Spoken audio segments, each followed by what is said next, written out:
কাপের ম্যাচ ছিল কলকাতা যুবভারতী স্টেডিয়ামে ইস্টবেঙ্গল ও মোহনবাগানের মধ্যে, যা ডার্বি নামে খ্যাত। গতকালকে ম্যাচ বাতিল হয়েছে। সূত্র মারফত জানতে পেরেছিলাম গ্যালারিতে দুই দলের সমর্থকেরা জাস্টিস ফর আরজিকর টেপোতে ভরিয়ে তুলবে, এটাই হয়তো ভয় পেয়ে বাতিল করা হয়েছে। কিন্তু দুই দলের সমর্থকরা ঘরে বসে থাকেননি, তারা যুবভারতী স্টেডিয়াম চত্বরে জড়ো হতে চেয়েছিলেন জাস্টিস ফর আরজিকর তিলোত্তমার বিচার চাইতে, তার পরিবার যাতে ইনসাফ পায় সেই জন্য। তার সাথে পা মিলিয়েছিলেন ইস্টবেঙ্গল, মোহনবাগানের সাথে মহামারান স্পোর্টিং ক্লাব। তার এই তিন দলের কর্মী সমর্থকরা যখন জড়ো হয়, পুলিশ মেন গেট থেকে 200 মিটারের মধ্যে কাউকে প্রবেশ করার অনুমতি দেয়নি, 200 মিটারের বাইরে দাঁড়িয়ে বাইরে থাকার কথা বলেছে। তিন দলের সমর্থকেরা 200 মিটারের বাইরে থেকে শান্তিপূর্ণ ভাবে তারা প্রোটেস্ট করছিল এবং justice for RG Kar, justice for Tilottama বলছিল। কিন্তু পুলিশ নির্বিচারে তাদের উপরে আক্রমণ করে, নারীরাও বাদ যায়নি, টেনে হিঁচড়ে প্রিজন ভ্যানে তাদেরকে তোলা হয়।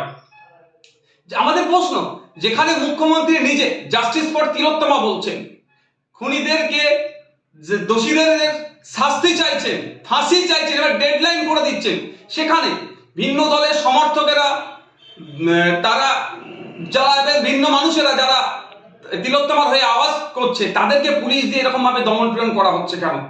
আমরা কি ফ্যাসিস্ট রাজ্যে বসবাস করছি, না ফ্যাসিস্ট জমানা দিয়ে চলছি? আমরা জমানার মধ্য দিয়ে যেভাবে দমন পীড়ন করা হচ্ছে, মানুষের বাক স্বাধীনতা কেড়ে দিচ্ছে, মানুষ অন্যায়ের বিরুদ্ধে কথা বললে সেটা পুলিশকে দিয়ে দমন পীড়ন হচ্ছে, যেভাবে কাণ্ডটা আজকে ঘটেছে তীব্র ধিক্কার নিন্দা জানাচ্ছি। আমরা অপদার্থ ব্যর্থ পুলিশ মন্ত্রীর ব্যর্থতার দায় স্বীকার করে পদত্যাগের দাবি করছি।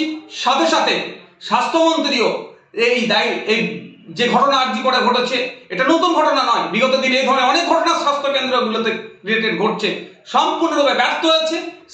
স্বাস্থ্যমন্ত্রীরও পদত্যাগ দাবি করছি এবং সাথে সাথে একটু রাজ্যের মুখ্যমন্ত্রীকে স্মরণ করে দিতে চাই যে পৃথিবীতে যত ফ্যাসিস্টরাই ছিল না কেন, তারা বিভিন্ন সময় গুন্ডা মস্তান পুলিশ প্রশাসনকে কাজে লাগিয়ে মানুষের বাক স্বাধীনতা কেড়ে নেওয়ার চেষ্টা করেছে, মানুষকে দমিয়ে রাখার চেষ্টা করেছে, কিন্তু নির্দিষ্ট সময় পরে কিন্তু সেই ফ্যাসিস্টদের পতন হয়েছে।